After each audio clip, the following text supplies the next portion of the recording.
My name is Rio, and I'm a little mermaid. Mom always warned me never to swim too far from home, but I couldn't keep swimming in the same waters every single day.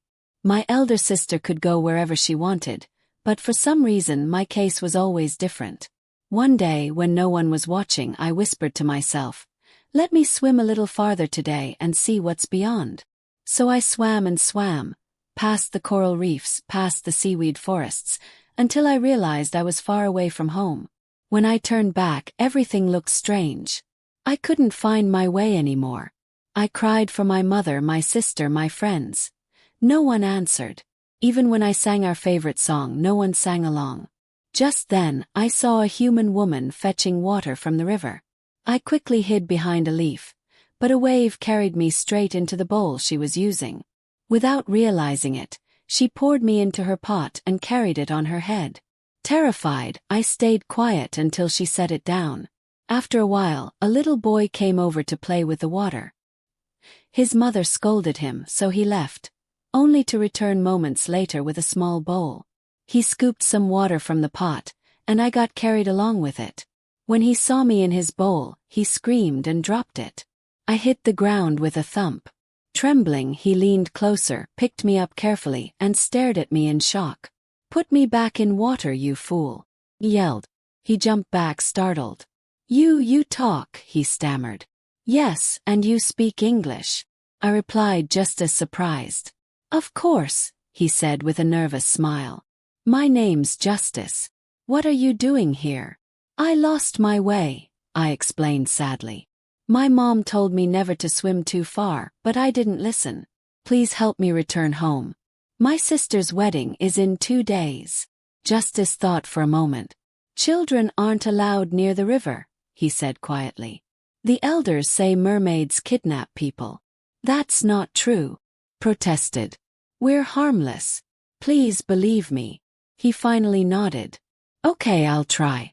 But if I help you, will you grant me a wish? They say mermaids can do that." "Anything you want," I promised. "I wish to travel to the white man's land with my family," he said. "It's a deal," I replied. Just then, his mother entered the room. "Justice, what are you hiding?" she demanded. "Just an empty bottle," he said quickly. "Then put it away and come help me," she replied. As soon as she left, he placed me inside the bottle and hid me under his pillow. "Stay here until I get back," he whispered. A few minutes later, his little sister Kara found me. She screamed, calling for Sarah, their older sister. Justice ran in, snatched the bottle and tried to hide it, but Kara shouted, "He's hiding a mermaid." Sarah didn't believe her until that night. While everyone slept, Justice took me out again. "Don't worry, I'll take you to the river tomorrow," he said kindly. Before I could answer, Sarah woke up. "Who are you talking to?" she asked, grabbing the bottle. When she saw me, she screamed. Justice calmed her down. "Please don't tell Mom," he begged. "She just wants to go home." Sarah stared in disbelief but finally agreed. "On one condition. If you can grant wishes, I want pearl necklaces, glass heels, and beautiful clothes." "Fine," I sighed. "But only one wish per person." Early the next morning, they sneaked toward the river. An old woman spotted them and shouted, "Children, stay away from that river." They ran and hid behind a tree until she left, then continued their journey. When we arrived, the river was surrounded by mermaid soldiers searching for me. Justice opened the bottle, and I dove into the water, joy filling my heart.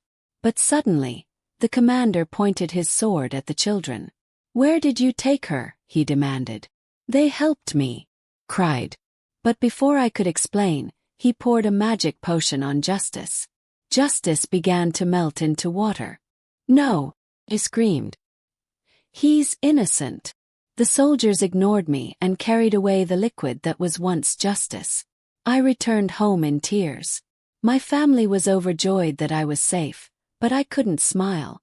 "The boy who saved me is gone," I said. My father grew angry. "He meddled with our kind. He must be punished." "No. He saved my life," pleaded. I swam straight to the commander's quarters, where the drum containing Justice's essence lay. "Please bring him back," I begged. The commander opened the drum and slowly, Justice reappeared, weak but alive. "Rio, you betrayed us," he whispered. "No," I said through tears. "I'm here to save you." My father ordered the soldiers to punish him again, but I held up a potion. "If you harm him, I'll drink this poison," shouted. My parents froze. "Set him free," my father finally said.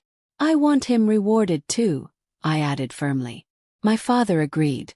Justice was dressed in gold and jewels, and given boxes of treasure. The soldiers escorted him to the river, where his family awaited. When his mother saw him rise from the water, she screamed with joy. "Justice, my son." He hugged her tightly and said, "Rio gave us all this. The third box holds everything you wished for," Sarah smiled. "I couldn't take you to the white man's land, but this will help your dream come true." Justice bowed. "Thank you, Rio. You changed our lives."